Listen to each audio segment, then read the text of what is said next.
You'll see a notification. There you are. Hey, buddy, you there? Perfect. Yep. Can you hear me now? I can. Perfect. Oh, we're rocking and rolling, baby. All right, step one. Done. Don't worry, Maverick's on the way. Maverick's on the way. Maverick's on the way. I feel like we're in Maverick, Top Gun 3. We're filming that now. Let's do this. That's exactly what we got going on. I'm gonna be Tom Kazansky. He's gonna be Maverick. Peter. Pete Mitchell. Pete Mitchell. Yes. I want to be Hollywood. That's the old one. Yeah, okay. Hollywood's the fan. Hey, Ryan, you there? He is. I'm inviting you up to speak, so when you see that, there you are. Hey, Ryan. Yo. Or I forget what Dino just called you. What'd you call him? That's Maverick. Maverick. Yes, he is Maverick. That's right. Gentlemen, so let's go ahead and mute. You're both in the room, which is great. I'm going to go ahead and spiel off the beginning of the show, and I'll get you guys on right away, okay? Awesome. All right, cheers, guys. Sweet.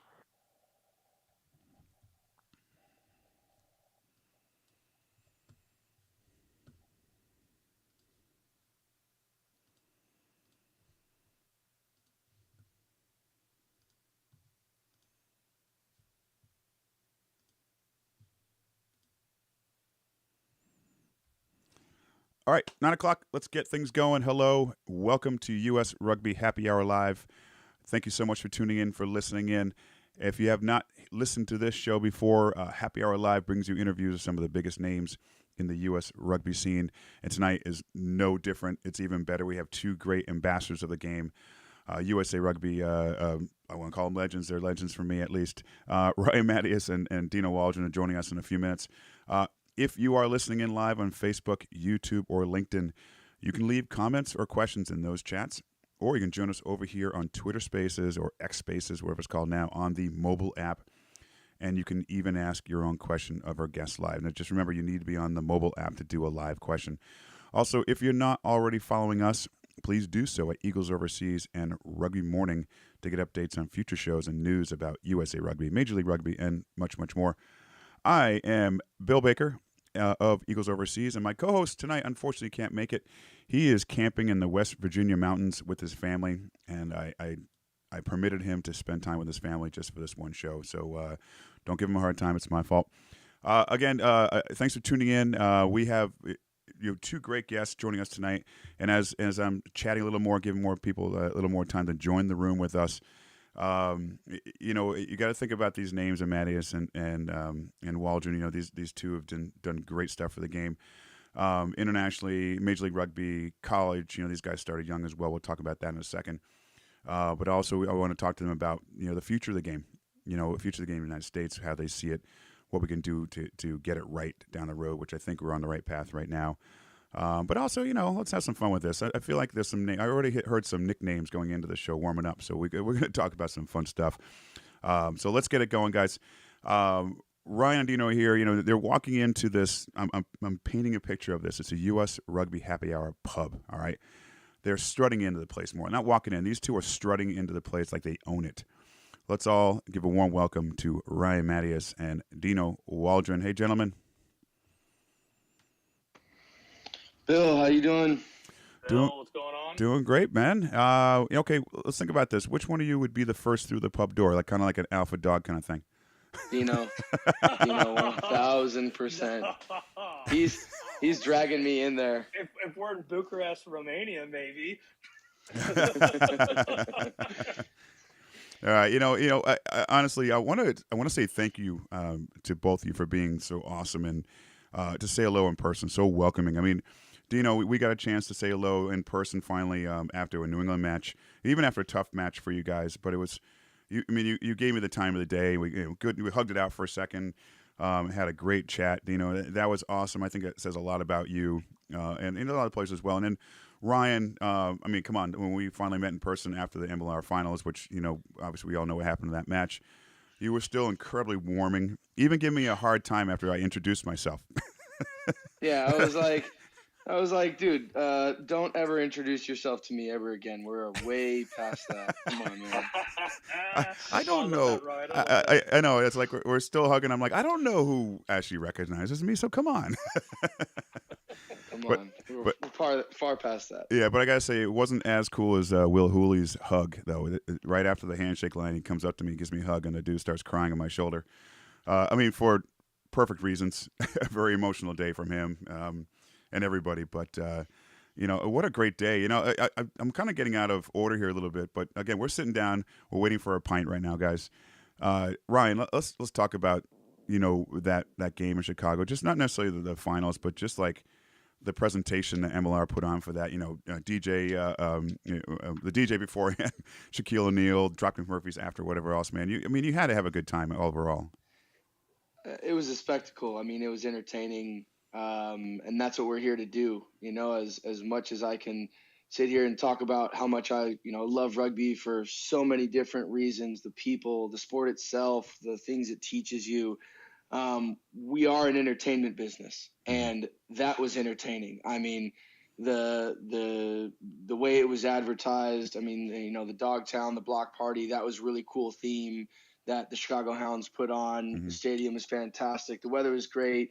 You have Shaq playing freaking rap and techno music. I mean, I'm getting warmed up for the game, and I told myself, all right, you get to take a second and look over and look at Shaq, and you see him, and he's right there, and then just back into the warm up and into the game. But yeah, I mean, and the game itself, 1 point, right? Yeah. I mean, yeah, how much more entertaining? I mean, in the 75th minute, whoever's watching that game, they're not casually scrolling through on Instagram. They are glued to that thing, and that's what we want, right? We want a competition where games are so close and so tight that it does come down to the last play, because that's what people are going to remember. Yeah. The people are going to remember how close that game was and how exciting and what they felt with so much on the line. And that's what we need. We need people to get bought in those types of games. There is exactly how we keep fans, in the sport, and we gain new fans. And then not to mention, Dropkick Murphys, which is a household name in the music industry, being able to put the bow on the end of it, So, yeah, just like you said, absolutely entertaining from start to finish. Yeah, and Dino, sorry, I'm assuming you tuned in on watched it on TV. So I was in the midst of a family road trip, so I was trying to watch via phone while driving a car full of my family back from the Ozarks to Louisiana. But me and Ryan spoke after that match, and I go, dude, tough loss, no doubt. I go, but what a game to grow the game. I mean, you couldn't have asked, like Ryan said it perfectly, you couldn't ask for a better rugby match to be put on national television, primetime TV, to be viewed for people all around the U.S. to watch and see. This is the type of atmosphere that rugby is creating. This is the type of out-of-the-seat, nail-biting, like toughness, grit, but also tactical things that rugby brings to the table that your average viewer wouldn't see. But that game brought all of it. And, like you said, the 1 point, and it comes down to the 75th minute, you're watching that game, and you're going, oh, this is exciting. It was, a great way to end, the 2023 MLR season, to put that going forward for the 2024. It was a great segue for the years to come for the MLR. Yeah, and a lot of it was done so well. I thought the broadcast was stepped up compared to maybe some of the regular season games. I love seeing a halftime show, which I know the budget's maybe not there yet for general, regular games in the season. But, even the rugby wrap-up, people were doing like a whole pregame show for a few hours. It was just all there, and it was, a little over 10,000 fans, which I think is great. That's nothing for you, Ryan, especially after that first game this past season in San Diego. But, man. Yeah. Oh. What'd you guys have, 11,000 fans? 11,470, but who's counting? Who's counting? Wow. Oh, no big deal. It's all right. The gold mine, we got ours going down there in the south. It's all good. All right, guys. All right, guys. Let's not fight. All right. All right. So great game. Had a great time. Let's just get into the sad stuff now. Okay, you both have announced your retirement from the game as players. Let's just say that. How am I going to say this? You both officially retired, obviously. Was there an event, and Dean, I'll start with you. Was there an event or a moment or maybe a pain, an ache in your body that made you come to the conclusion that now is a good time to hang them up? Yeah. So, bodies, those pain, all that stuff, your injuries will Mm-hmm. heal and they'll get better along the way. Obviously, back to what you fully were, but um, the MLR, professional sports as a whole, it's a tough juggling act I'm a father of two, I'm a husband, and those are things that I'm very proud of, and I'm very proud to be, and I take those, Mm-hmm. or, I take those responsibilities, to the fullest, and I I see how difficult it was becoming to manage fatherhood, being a husband, and people always say, well, it's only 6 months out of the year. I go, it's not. I said, Right. rugby is a full time job. There was a stint in my life, which really kind of sold it for me where I knew I was kind of on the way out was in 2021. My daughter and my wife had to go back to England for 9 months, and I didn't see them for quite a long Oh. time. I didn't live with them for 9 months, and that was a very difficult thing for me to juggle. And so for me, that was kind of me making the decision. It's a great job, and what the game needs for me to put into it at this point in time in my life, I'm not able to offer and give my full self to the game as I am, a father and I am a husband, and those things sometimes they supersede your jobs. And rugby it's a blessing, it's a privilege to do this, being a Mm-hmm. professional athlete. And sometimes those things, being like I said, it's all good things come to an end sometimes. And it was a great time in my life to enjoy it, but my family and are something I look forward to being able to put them more on the front foot now. Right. Good. Ron, yourself? Oh man, same thing. It requires, and Dino and myself are two great examples that we came through the American rugby system, and we had to scrap tooth and nail to get to that level. And we're all in kind of guys. And if we're going to do something, we do it with 100% of ourselves. So, when you can't give 100% of that anymore, and because your family is needing that 100%, that's when it's the time to move on. And could I keep playing physically? Absolutely. Could I Mm-hmm. keep playing mentally? Absolutely. Will I always miss rugby, and will it always have its own special place in my heart? Absolutely. But just like Dino said, my family needs 100% of me at this time, and I couldn't have asked for better timing on this entire thing. My wife and I are expecting here in about a couple Oh, weeks, congrats. Whoop so whoop. it's Yeah. been a nice transition for the season to end, have a bit of lull, and then start planning and prepping for the next chapter. But I wouldn't change a thing, and I'm sure sometimes late at night I'll be sitting there scrolling through YouTube watching some old rugby games, and then I'll think, well, maybe I'll. But I mean, the reality is, to ask anything more from rugby would genuinely just be selfish. Mm. It's Agreed. given me 100% agreed. it's really just given me more than I can even sit here and write onto paper. The experiences, the friends, the family. I mean, my wife. I mean, the connections, these moments in my life. Almost at a loss for words trying to put it all together. But now it's my turn to give back. It's my turn to give back to the next generation. It's my turn to help the next crop of Eagles or the next Right. kid to even learn and find rugby. Help people fall in love with the sport in the way that I have, because I know what it can do for people's lives.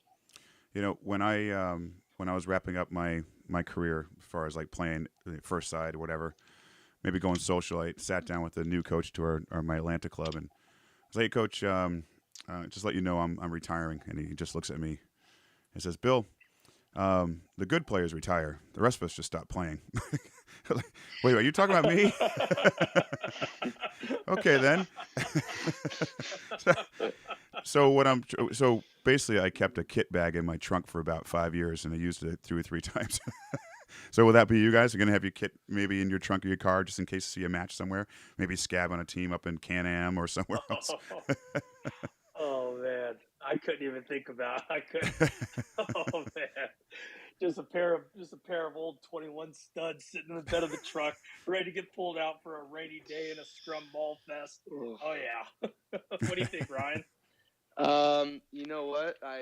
For the little bit of knee cartilage that I have left, I will use it sparingly. So I will pick and choose when those moments are, because there's not a whole lot of them. So, but I definitely will play some rugby at some point. Yeah. My dad's still playing, so I got to awesome. figure out a match that myself and my brother, who's in the Navy, he's actually in the group that's competing at Rugby Town. He's in the group to trial for that, so pretty proud of him, excited for him. But yeah, all three of us got to get on the pitch, and that'd be great. I definitely got to figure out a time, maybe in Aspen, Dino, here in a year or two. I got to figure out a time to mix it up with Dino in one or two rucks. But you said, like, see, that would be, so you said something that resonated with me. If my little brother started playing rugby, got involved down in San Diego, Mesa College, started playing tens down there. Ryan, remember Luke? Yep. My brother Lukey. I know Luke. I know Luke. Lukey was helping the UNR team. Now, if I could do one game with him, he plays loose head. If I could do one game with me and him on the field, I said that I would do that. If I could play one game with my little brother, I would do that. Yep. Or go against my little brother. Either one would be fine with me. Rolling subs, not full 40s. Rolling subs. No, not full 40s. I'll do 10 minutes and I'll come off. Ryan, again, congrats on your upcoming baby. How many rugby onesies do you have now, and and Eagles burp cloths or anything like that? You know what? It's a minimum. I think we've got like a BYU one. We got an Arizona one. There hasn't been a lot of sports ones we don't know the gender yet, so everyone's keeping it pretty neutral. But I'm sure there's a handful of them coming down the line. But we've talked about it, and we're definitely gonna, put whatever our child. We're gonna put him in all sports. We don't want to put the pressure on them just to be a rugby player. We want to let him try and make some money, play a different sport. Wait, I thought you two were both wealthy from all your years of playing. Oh man, wealthy with love. Yes, wealthy with love and friendship. Exactly. Yeah, and rich with memories and a lot of friendship. Exactly.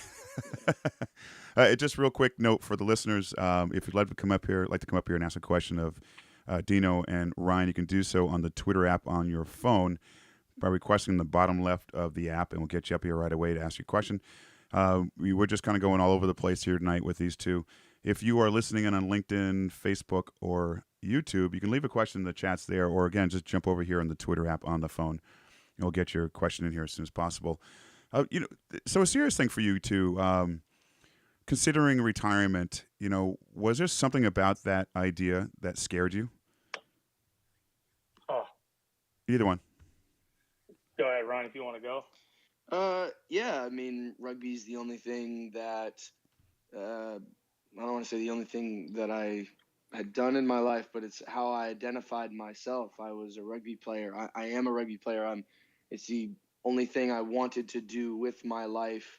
Be a professional rugby player from the age of 12, 13. Like that everything I have done and did was to be a professional rugby player, and then to play at the highest levels, and to be an Eagle, and continue to do that. So the thought of stepping outside of rugby and no longer doing that, I kind of had that realization basically back in 2019 when I was left out of the World Cup squad. I was pretty devastated because I had, I really truly believed that that's where I was going to be. And once, I saw the writing on the wall and that I wasn't involved in that, I went, all right, well, who is Ryan Matyas outside of being a rugby player? And that's when it actually really hit me that I needed to diversify myself. And I've been coaching rugby since 2011. That's always, I'm not far from rugby. No matter what I do, I'm always quite close to it. But outside of coaching rugby, I wanted to think, what am I going to do outside of that rugby sphere? So started my own business and really tried to grow and learn something completely different, right? Because coaching rugby is you're around the same people. It's the same environment. Yes, you're not playing, but you're talking and about the same things. It's your cleats are on even as a coach, and you still have a ball in your hand. You still have a bag.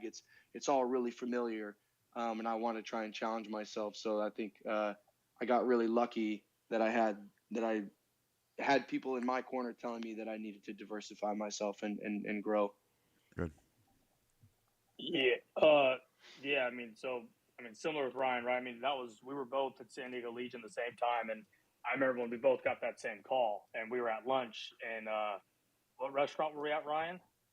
Luna Grill. That was Louis Grill. Yeah. Wow. Luna Grill. Luna Grill. And my wife, my now wife was with me there at the time. And I remember we're both just sitting there and we're both just like, this is, you're just like, you got stabbed in the heart. You're like, Yeah. I've been working for this for so long and it just doesn't happen. And that's when I first thought about retirement. And then obviously a few things happened. And one of our teammates, Lou Stanfill, had a really good chat with him and talked about, continuing to play. But looking at rugby now and being retired, it was a bit scary because it's been my source of income for the past, looking at this now, 8 years Mm-hmm. I've been doing it and been paid to do it.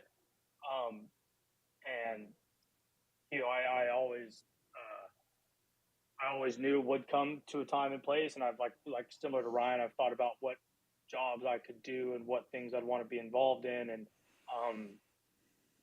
really, I have the plumbing background, my family, my dad with his plumbing company and whatnot, but really like Ryan said, like challenging yourself because I picked up rugby as a late guy. I was 21 when I started, and Mm-hmm. we talked about that before, Bill, and I was like, all right, like if I can learn rugby and do it, I said I could do something else. I could do sales or management, and that's kind of like where I'm at right now. Yeah. Speedboat sales. Speedboat salesman.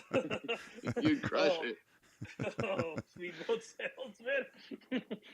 Yeah, so it might be a speedboat salesman. Might be a career I might have to go down, but I've definitely looked at options and things I've been applying to different jobs and really trying to get that going for myself in my next career. So it is a bit of a struggle. It is a bit nerve wracking at times because you're especially with two kids and you're trying to make sure that you're getting your foot down the right place. But I got hopefully a little bit of time here left before it really starts getting down to the wire. So, but yeah, it is nervous. It is nerve wracking. Completely uplifting something you've been doing, that you've been, like Ryan said, you've identified yourself with for such a long time and then trying to, re-evolve yourself into something different. But again, you don't change the core of who you are. You're still Dino, you're still Ryan Matyas, you're still that rugby player. So many of those qualities and those traits that we've learned through rugby are so transferable into the corporate world and then what we do. And so it's just being able to align those key things and being able to implement those in certain jobs and certain things across different jobs or whatever they are to being successful at it. So that's kind of where I'm at right now in the midst of my retirement. But yeah, it's going good. Can't complain. Are you guys staying in New Orleans? Well, that is to TBD. I think we do want to get back west. My aunt is actually on this on the call right now, so a lot of my family is back in either California. My little brother is in Nevada. And so family, like I said before, means a lot to me. And, having the help of a grandma, having the help of of an aunt or a grandfather, anyone, a brother, an uncle. It means it's so much, it goes a long way. So when you do that, doing it, just me and my wife here in New Orleans, it can be difficult, but it is rewarding. And so we do want to try to end up maybe eventually go back west. But if a good opportunity comes along here in New Orleans, I think we would be kind of a little hard decision to make, but I think at the end we'd probably make whatever the best decision is for the family.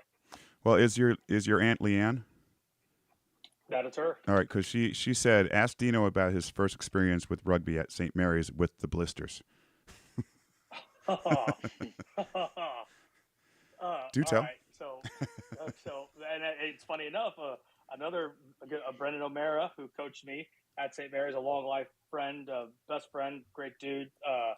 So I'm at St. Mary's, and it's my first time ever playing rugby. And you first put on those leather boots, and now football cleats are a lot more comfortable to start. They got a lot more cushion into them.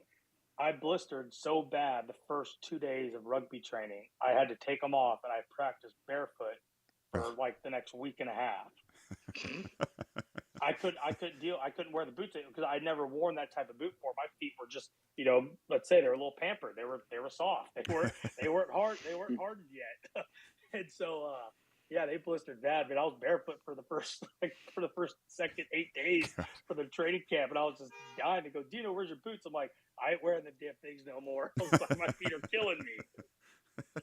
Nice. Hey, just to remind listeners again, come up, ask a question. You can do so in the bottom left of the app, on the Twitter mobile app, and let's ask some questions. So, both of you, was that last New Zealand match last year? Was that both of your last matches, international matches? Yeah, I think it was. Yeah, it was. Oh, yeah. Well, Hey, well, Ryan scored a try. Yeah, I was going to say Ryan scored a try. What'd you do, Ryan. Dino? I played 7 minutes, and we lost by 100. Lost by what, Ryan? 110. I wasn't going to bring that up. I was not even going to mention that. I played 7 minutes. Yeah, that was yeah. Well, it's tough. Laughing here. I know. Yeah. Well, Ryan, speaking of that match, I mean, your first career try was against Canada in 2017, I think it was, and then your last try, correct, yeah. Your last try is your last match against the All Blacks. So, it is hard to take away great things from a match like that, but that is pretty historical for the USA scene, at least. So let's talk about these moments, Ryan. Can you recall moments like that? The first and last big ones that you'll always remember, not just that try against the All Blacks, but just something throughout your career. What's funny is, those were huge moments, and those are like definitely satisfying moments for 8-year-old, 10-year-old, 14-year-old Ryan, the guy who would do anything to get in an Eagles jersey. I mean, All Blacks posters on my wall. I mean, to stand there and face that haka, and I'm sure I can speak for Dino here. Even though it wasn't the result that either of us wanted, and for Dino, it wasn't the game time that he had deserved, in my opinion. Yeah. To stand there and face the haka, and and I think, Dino and I have always been quite frank and matter of fact with each other, and I think in the back of our minds we both knew that that would probably be, or could probably be, our last game through our choice or other choices. Right. So I know that standing there and knowing that, and obviously facing the haka, but hearing the national anthem and standing there wearing an Eagles jersey, that was incredibly special, and it was a moment that we both soaked in, and we actually both did talk after the game, and we're both just like, that's it, man. I think that's it. Wow. I think that is going to be it for us in this space, and rugby politics will always be politics, but right. outside of that, one of my favorite memories is summertime in the East Coast. It was a June test tour in 2017, and we're staying at Drew University, and it's just one of these situations where it's like, well, it's not the coaching staff's fault. It's just, it's not USA Rugby's fault. It's no one's fault. And we're staying in these dorms, and, I look back on it, it's funny being in the moment. You're like, man, what kind of bet is this? Like, what's going on here? Like, this is an international tour. And it was one of those things that it really brought us together and galvanized us as a team. And, I wouldn't trade the experience that we had as a group staying at Drew University, who are lovely hosts, by the way. Yeah. It made our stay very pleasant and comfortable.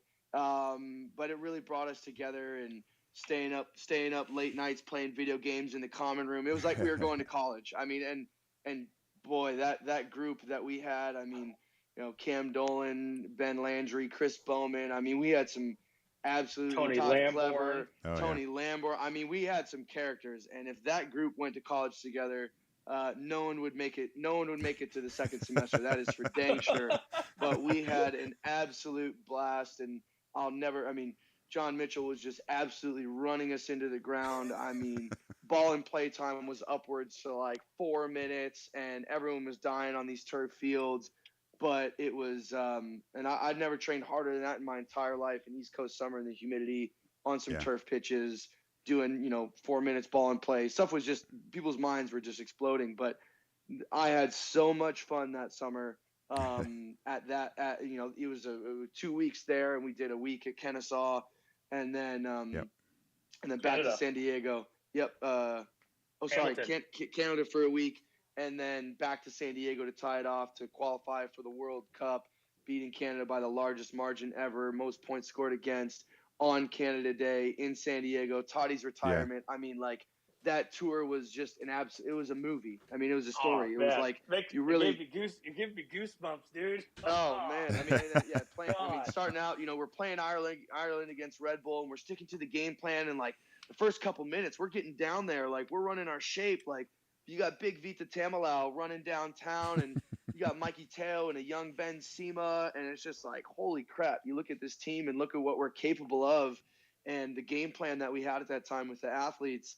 And how it all came to fruition at the end of that summer. So, sorry, I've been talking a little bit here. No worries, that's great. That group with John Mitchell and Marty Veal, we had Scott Lawrence in there. I mean, the communication was clear. Our roles were again crystal clear on what they wanted out of us, what they wanted to do. They empowered us as players. They gave us confidence. They were very straightforward with our feedback. And they worked us really hard, but they were very honest with us. And that was in my opinion, my biggest takeaway moving on as a rugby coach is like, that's how I want to treat my guys. Yeah. I want to be honest. I want to give them direct feedback. And through all that, you create a culture and environment of guys who want to compete, work hard together, and, have a freaking great time. Yeah. Awesome. Yeah. That tour was fun. I mean, I look back, when did you got capped the year before, right, Ryan, on the ARC tour, or was it the summer? No, 2016, just Chile and Brazil. We don't want to talk about that Brazil game, but hey, so then we went to Romania. I got capped in 2016, and we went with Mitchell for ARC, right, for 2017, correct? Yep. And then we won it there in Argentina. And then that summer tour was just like Ryan said. I mean, that was just, dark days when you talk about training, but my gosh, like we had a blast. I think like Ryan hit the hammer on the nail there. I mean, it's my favorite rugby tour I've ever had. I mean, it was phenomenal. It was so much fun. We had a blast with the group of guys we're going out with, and just, it was like you said, you would think to yourself, like you said, your college dorms and you're doing all this stuff, and then all of a sudden you go in the common room, and we set up this big board of 2v2 NHL, which is a video game, EA Sports, and it was 2v2. We turned off all the rules, no icing, no offsides. Bull crap, fighting. So rogue. It was me and Bowman in the final against Cam Dolan and Tony Lamborn, and we went bowling. Remember, we went bowling that trip. We won the bowling tournament. Oh man, that was a really great. But did you score that in Canada or in San Diego, Ryan?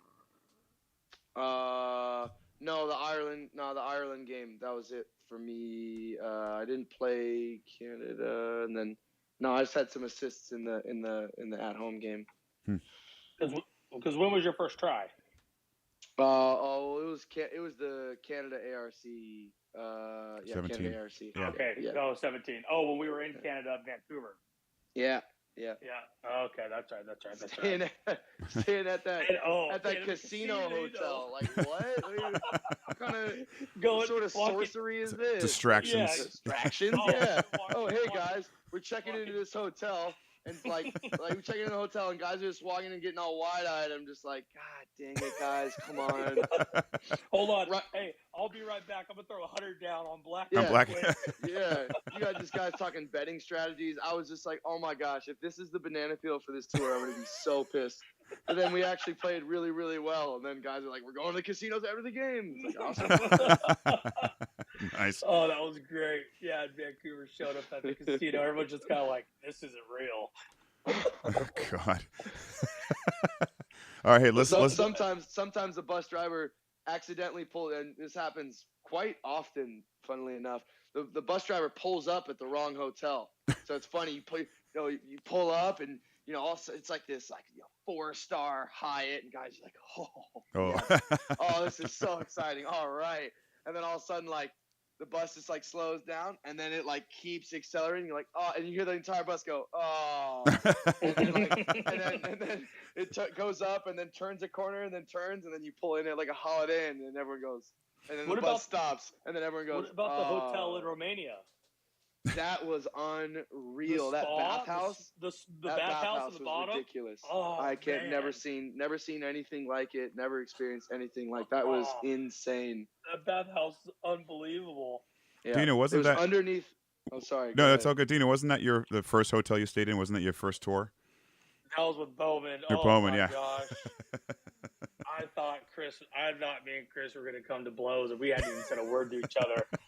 And I just go into the room at 1 a.m, and he's just sitting there snoring. I'm like, I walk in, he's like, this is your bed. I'm like, okay, all right, you son of a gun.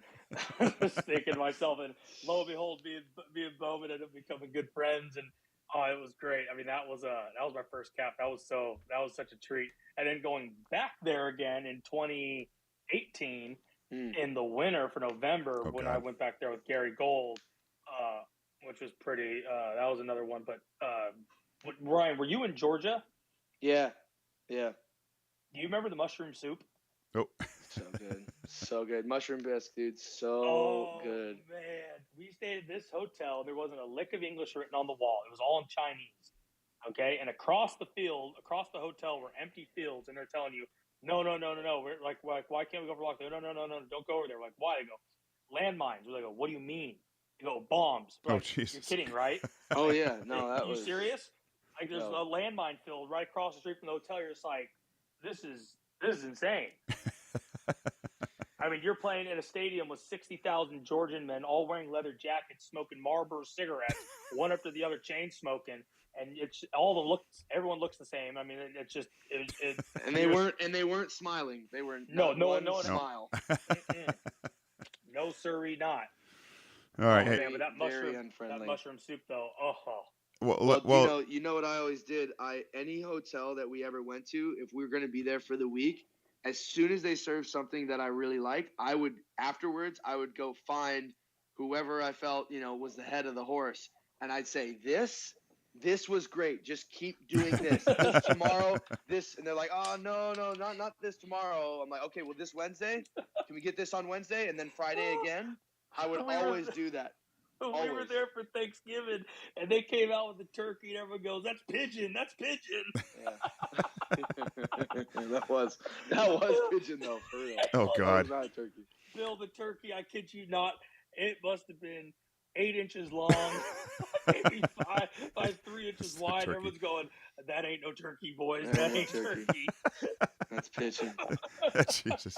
Well, okay, let's stay on course here with food, and Ryan Kirby, we're going to come to you in a minute, so hold tight. Dino, I'm assuming he's related to you, but Lucas Waldren wrote a message on the LinkedIn stream asking you, both of you, what your favorite place to visit on the tours and what country had the best food. Ooh, you know what? And I'm not saying this because my good buddy Diego's just tuned in. Argentina, South American food. Diego, I'm not trying to disrespect. South American food because in Uruguay there's this restaurant by the Aloft Hotel. Diego, you know exactly what I'm talking about. I know what you're talking about. Garcia's. It was that steakhouse is unreal. I don't know if it's a Uruguayan steakhouse or Argentinian steakhouse, Diego, if you just want to kind of clarify that. But the chimichurri there and the steak, the way it was cooked, I've never had anything else like it. And yes, shout out to Garcia's in Uruguay. Diego, if you could hook me up with a sponsorship or some chimichurri, we really, really appreciate it. And me too. Yeah. Oh, man, I think it'd have to be Uruguay for me as well. I mean, when we went down there and the barbecue they had on that grill with all the meat, it was phenomenal. Now, like I enjoyed the Georgian food. Like when we went out and had authentic Georgian food, I thought it was good. and I really enjoyed that. Like, again, I talked about that mushroom soup. It was one of my favorite things I've ever had on tour. But then it's tough because then I think about San Sebastian and me and Bryce Campbell going to a tapas restaurant and just, paying per stick for how much we ate. And the next thing I know, I look at my plate, I'm going, oh God, I'm in for this for a lot. And I just got all these toothpicks on my plate. I'm going, oh, this isn't going to be good. So, I mean, Uruguay, the Uruguayan barbecue, the way they did it was unbelievable. But then like just the San Sebastian, the tapas and that Basque food was phenomenal as well. I mean, it'd be a toss up between the two, but like, oh man, they were both phenomenal places to visit. San Sebastian, because I never knew it existed as a kid growing up. I was not saying I was sheltered with that, but I think just seeing the world and being able to see and been to as many places that I've been to, again, it's just a blessing in itself. But I mean, experiencing cultures and food that we were able to do on tour. Again, like when you get to go out like on your Wednesday, your free day off, you get to go experience a city, and those were just incredible places to go around and check it out.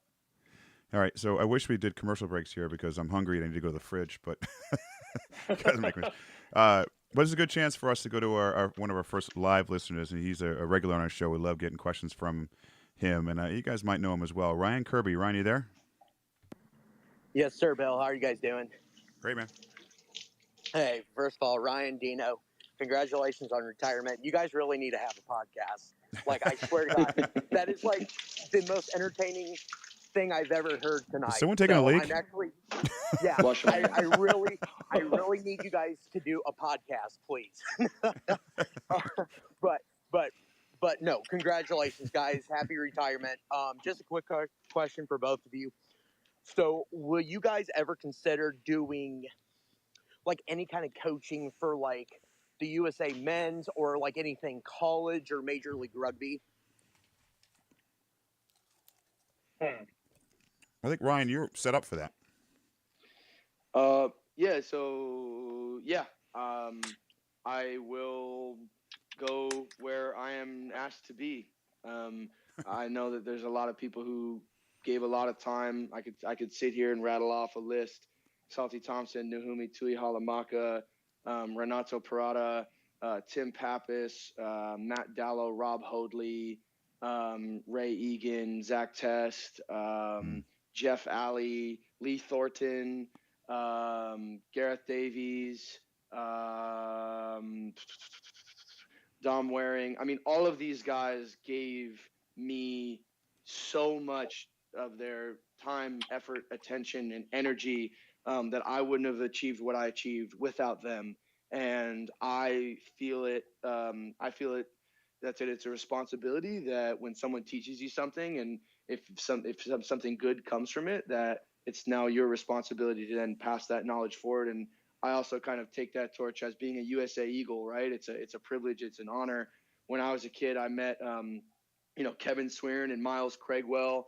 And at the time, Peter Tiberio had been a capped Eagle that was at University of Arizona, and I met him. And all of these guys gave me some knowledge and inspired me. And so I know, when you take that jersey, that responsibility that you now then carry forward, whether you're still in it or gone from it, you'll always be an Eagle. And I have that. I feel that responsibility that I need to continue to do my part to give back the knowledge that I've occurred, and then some other things I picked up along the way. So yes, I definitely will be, wherever I'm needed to help grow this space in American rugby, I'll be there. Nice. Do you know any interest in coaching? I think if I can do it on the side of like whatever I'm doing, again, whatever career I end up going with, but I feel, and I think me and Ryan have talked about this before, that where this game, and I believe a lot of people agree with this, is the grassroots. So I think college and high school are a huge place where quality of like coaches are needed, because these kids, they know who Ryan Matyas is, right? They know who these guys are. They know these US Eagles, these names, and it's sometimes it's great to be able to go back to where like how me and Ryan started. Ryan was really grassroots, starting at 12. Again, me later in my career. Again, I would see myself maybe volunteering collegiately or in the high school realm of things. I don't know about the professional aspect of it. It's a uh, very competitive world up there in the professional rugby world, especially in coaching. It's also very cutthroat, Mm-hmm. and it's a life. I mean, it's a life choice. It's something that again, it's not for the faint of heart. Like these coaches give it everything they've got, and I know just as friends of guys who've coached, I know as a person who's been in the office. Again, I've coached scrums at NOLA Gold for the last few seasons. Um, it's it's a lot to dedicate yourself to, and it's again being 1 foot in the door, 1 foot out. It's very difficult to do, but again, I like more to see myself as a volunteer if I could. Again, getting back to more the grassroots aspect of it, Yeah. with the high school and the collegiate, because again, I think that's where most of this game is continuously growing. It's where it's getting where it does need to develop more and more. Again, getting more USA players, collegiate and high school players on the map, and putting them in the best position possible to be successful in their later years. If it's the MLR or some kid gets a chance overseas, and that's kind of where I'd want to see myself doing if I were to do coaching. Hey, for both of you, and Dino, I guess I'll have you jump in first here. Let's talk about you both spent some time outside the country playing rugby before you became Eagles. Dino with you at London Scottish, Blackrock in Ireland. Um, you know, I mean, how much of your career could you maybe contribute back to that time with those teams? Was that pretty instrumental in your growth as a player? Oh man, so Ireland gave me my first club rugby experience. I mean, you're talking years on the bus. You're driving back. I guess people don't like to use the term hazing, but it wasn't hazing. It was more initiations, and they weren't gruel or brutal, but songs and really these old time traditions of these clubs, which is really fantastic. I mean, that Yeah. really changed my perspective of the game because again, like I went to St. Mary's and I played Tim O'Brien and again Brendan O'Mara was in this chat. He knows, right? I mean, it's you have fun and stuff like that at the collegiate stuff, but again, it's pretty it's serious, right? I never saw the club side of the sport. The social. I guess you could more or less say what people would see as a social part of the sport.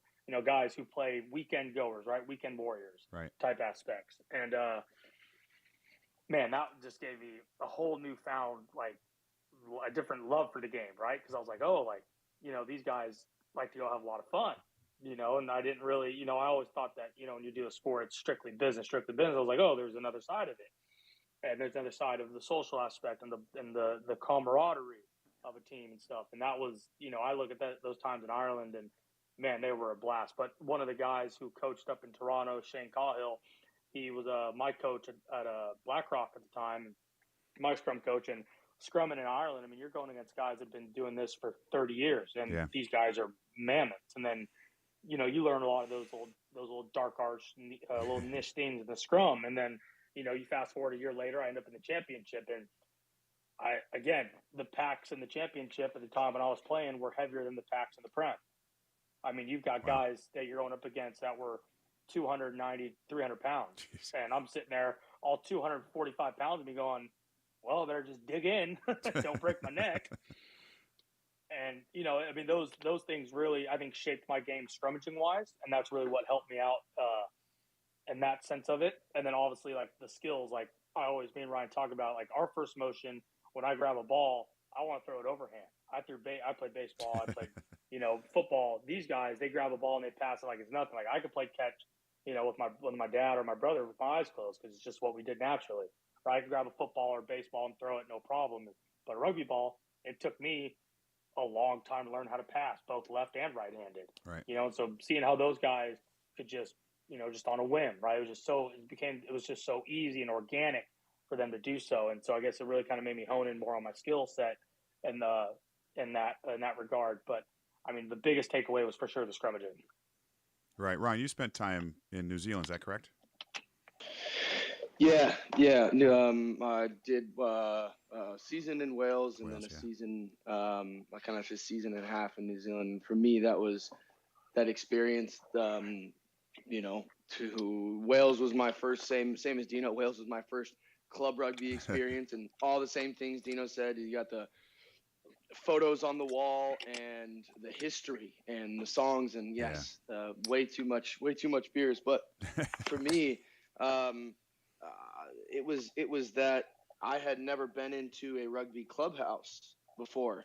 Oh, wow. And seen, and it's one of the things that, and I know teams have been, trying to do it. Club rugby teams here in the States have been trying to do it for years. And San Francisco Golden Gate was one of those teams that had a clubhouse. You had, you got photos of guys who used to play there. You have photos of guys who graduated on. And, I know it's difficult for people to get a clubhouse here, get a field. And I know guys have been trying to do it for years, and it's an increasingly uphill battle with city parks and stuff like that. But I think, I don't know the answer to this, but I think for rugby in America, we need to continue to try and figure out what that looks like for us, to have a place where photos are up on a wall. And, nowadays it's like an Instagram account, right? But I just think it's so powerful for a kid to walk in, and when you see, and obviously with these professional teams we have that, right? But you can walk in the room and you can see, hey, here's a guy who played here 10 years ago and he's gone, but his photo's still up on the wall. The legacy still lives on. That to me was extremely moving and extremely powerful, along with having to consume more alcohol than I ever will in my entire life ever again. But it put some hair on my chest. It helped me grow up, and it showed me, like Dino said, it showed me a different side of rugby, of rich tradition and culture and history that really sold me on that I was doing the right thing. I'm in the right game. When I first invited you guys on this, I think I said 30 or 40 minutes, but can I get 10 more minutes out of you guys? For sure. Yeah, all right. For sure. I'm here. I'm 5 here hours. all night for you, Bill. Dino's got his 44-ounce thirst quencher. His feet are kicked up. He's got the spitter on the side. Babies are in some sort of play pouch. Babies are in some sort of play pouch. What? I might have thrown you in for this. I might have done that, but I'm recovering from surgery, so I'm not being a degenerate here, Ryan. Smart man. All right. Well, you just sounded comfortable. You sounded relaxed. So one would assume. I'm on the chat with Big Bill and Ryan Matyas and Ryan the Lion. I'm in a happy place here. Come on now, my guy. Hey, I'm glad you mentioned that, Dino. The Lion and Mean Dean. What's going on here? Oh boy. Explain yourselves. When you have like a 30-something hour travel day and you're rolling into the hotel, it's like stupid o'clock at night. Everyone's delirious and people are just talking because you have to stay awake because you want to try and adjust your body clock, and things just start getting flung around. Maybe you're on your third week in South America, and you're just throwing things around, card games. I mean, there's all sorts of stuff, but I couldn't quite put my I couldn't quite put my finger on it, but maybe Dino has a better answer than that. The Mean Dean and the Ryan the Lion. Yeah, I mean, I don't know. Nicknames just come out of nowhere. Yeah. You'll be sitting there on the pitch and you'll say, "Oh, that's a good one, Mean Dean," or "Chill, Mean Dean," or "Oh, there he is, Brian the Lion." And it's just, I mean, nicknames get creative. I mean, they get created out of nothing. I mean, some of them are, some of them have some stories to it, but I think just Mean Dean and Ryan the Lion just came up, like I said, card games probably, and I mean. Yeah, you're probably torching me at Rummy, and then that's probably where that came from. What he might have had a good. He might have had Rummy. We play. Yeah, but Rummy. it was like Cam Dolan Rummy, and it was like the scene from Big Daddy. It was like, I win. Like, no matter what you did, Cam Dolan won. It's just like, wait, hold on a second. Like, no, that's a fine. It's like, wait, hold on. How is that a fine? Well, you didn't say it was a fine, so it is a fine. No, the best when we play this game called Creek, right? It's a game of suits and trumps. And we play with Butcher, Dylan Fawcett, myself, Cam Dolan, Will McGee, and who else would be, and Bryce Campbell would all be in there. And you would have some just ridiculous things that would happen during this game because they call it, like, if you renege, if you play the wrong card, when it's done, you try to trick people off. But when it came to Rummy, Dolan just had these rules, and Dolan knew all the rules, right? And so by the end of the game, you're sitting there, you're looking at your points, going, "How do I have 150 fines?" Dolan goes, "I kept track." You're like, "Oh, did you now?" Like, you really kept track there. So, I mean, old Scram Dolan, yeah, there he is. Or Scam Dolan. Oh, man. Okay, nicknames. Dino, guys, what have been some of the best nicknames on the squad, on the Eagle squad? Or some you can. This is a family show, so be careful. Yeah, no, of course, it always remember, is. Remember when Phil Greening was called? We had Big Nate and Little Nate, and he would always refer to. He would have that thick British accent, bro. He just like, "Oh, Little Nate, go up there. Little Nate does a job. He'd be in the back of this. I'm not that damn little." He's like, he'd be getting so upset. He that's probably one of the last things you want to do when you're talking about Nate Augsburger. That's a one-way ticket to get. It was Nate Augsburger, Nate Augsburger, little Nate, and then you had Nate Brakely, which was Big Nate, and so he'd call Little Nate, and I could just see, you'd look at Nate Augsburger, you'd be like, "I don't think he likes the name Little Nate too much, boys." But you had, remember Will? So you had Will McGee, Mud Guts. Yeah, that was Mud Guts, Bootstrap Bill. Bill the Drill. Curry Dog, Tony Lamborn. Yeah, Dog. That's a good one. Yeah, Dog. Dog, and then you Bobby Dice. Bobby Dice, and the Butcher. Yeah, that's why everyone. Come on, Butcher's one of the best. Yeah, but that's self-made. The Butcher, self-made. Oh, really? You can't do that. Oh yeah. Oh, that's self-made. That's against the rules. Oh, Dino. Okay, so impersonations. Brian Matyas could do the best impersonations. He could impersonate. Hey, come on, man. Come on. You could do the Butcher. You could do them all. Oh, you could do the best impersonations for us. Oh, we're ready. I'm waiting. It's situational. It's time and place. It is. It has to be off the. Yeah, it's got to be right there in the moment. Right in the moment. Oh man, we had some good coach impersonations on tour. Oh, we had some good ones there. I bet. You got Scram Dolan, Scam Dolan. Yeah. Who else? Well, Nate Brakely, RoboCop. Because he ran like a robot. Yeah. I got to think something for AJ. He seems to run like a robot as well. McGinty? Oh, yeah. McGinty. Mac Stallion. Yeah. Remember when the video came out when he was returning and they played Return to the Mac and they cropped his face in for the video? Yeah, that was great. That was class. Oh my gosh. Wow. I did that. I still have my old college rugby jacket, and on the arm it says captain and then my nickname. And my nickname in college was Bildo. Let's just leave it at that. And my daughters, of course. Yes, and my daughters who are in college now. Right, exactly. That's what I'm thinking. They see the jacket and they go, "What is that?" Don't worry about it. I used to be proud of that nickname. Many moons ago, darling. Yes. Lord of the Rings. You wouldn't understand. Yes, exactly. That's right. That was the nickname that Blaine Scully gave me, the Winnebago. Ooh. Yeah. The Winnebago. Yep. Nice. He gave me the Winnebago because he said I never got out of third gear. But the thing about the Winnebago was it stayed loyal. It was faithful and loyal to you. That baby would go. It wouldn't quit on you. It'd keep going. That's it was the most consistent baby. She'd go through the thick of it, the Bago. Yep. That's right. They called it the Bago. Oh God. I forgot about that. All right, so I got a serious question for you guys, or an opinion I want to get out of you two, okay? Because I want to bring down. We're having too much fun. And I know you're going to say, because I'm sure you're friends with him, and I love him as a player, whatever else. But what are your thoughts on Lavasatelli playing with Samoa right now? Yeah, no, that's a great question. I think it's tough, right? Yeah. Because I think the way the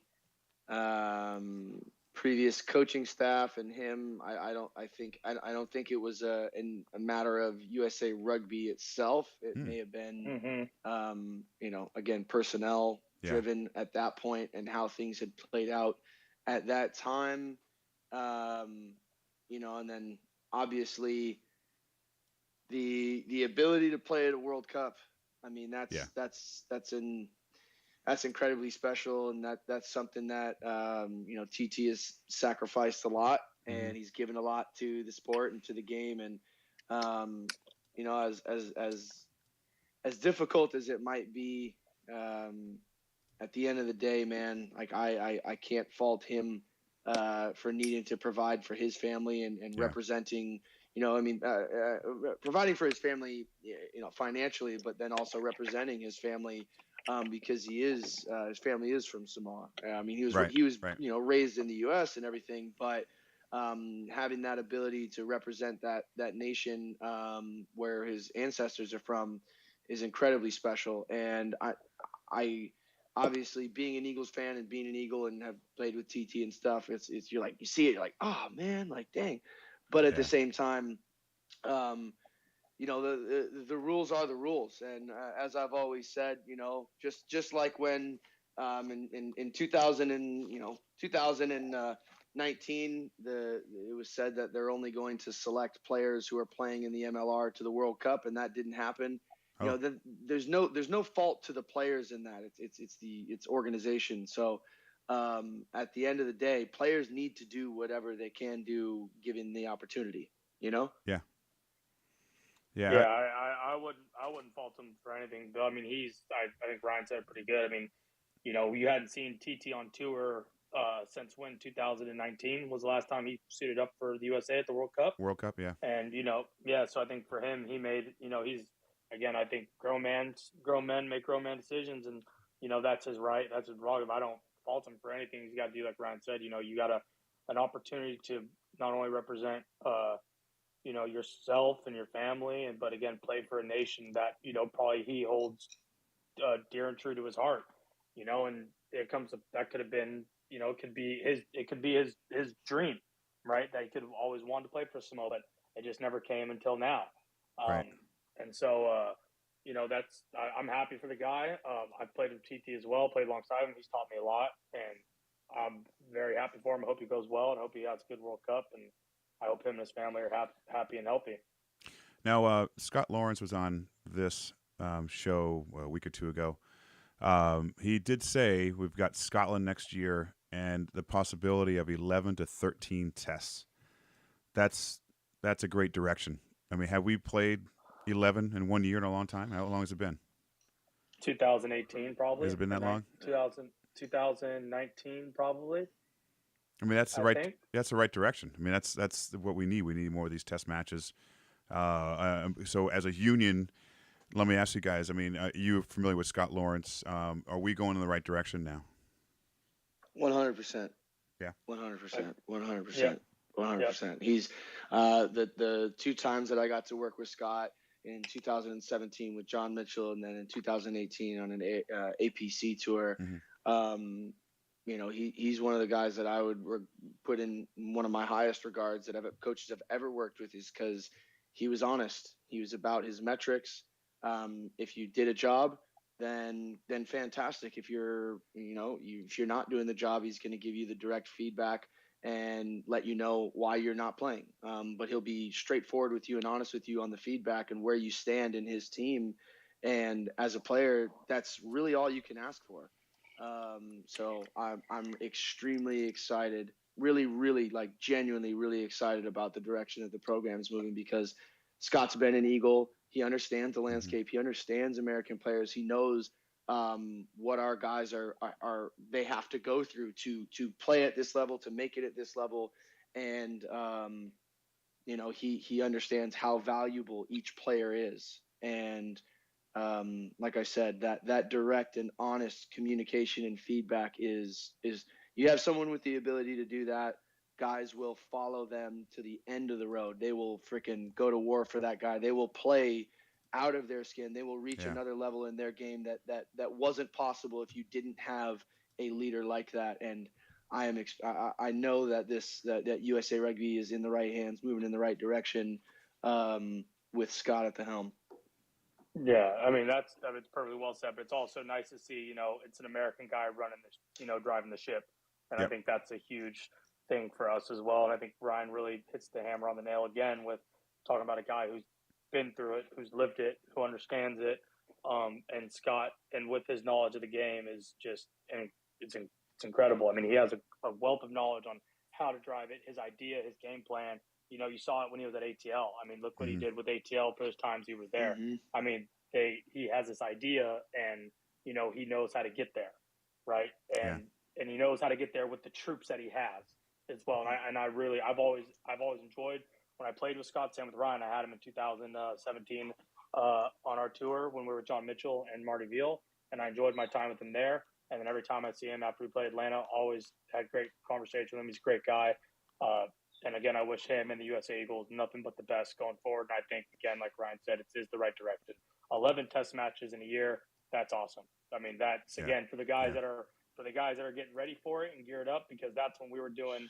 I remember doing that when I was in England, playing my 25 games for Scottish, and then going on my 6-week tour for ARC, and then jumping on a 4-week summer tour, right, and then going back in the season and for another 4-game tour in November. So it's a haul. It's long. It's tough, but it's that's where you're going to make the most ground, getting the guys together as much as possible. And they've always talked about that. I know USA Rugby has mentioned that in our group meetings in the past about how we could find a way to get together. But a guy here living in America, is an American, understands us American players. I think it's the perfect fit and for the perfect timing as well. And the landscape of the country too. He knows it really well. All right, one more question for you guys. Boxers or briefs? No, don't answer that. Legacy question. Okay, Dino, since you just finished, I'll go to you first. How do you want fans and teammates to remember you by? Well, teammates, I'd want them to remember me by as just a guy who gave it all for him. Just a good teammate. Yeah. Right. Someone that you could ask, lean on, what rugby related or not. Right. If you need something outside of the game, I'd be willing to help you out. Teammate or not.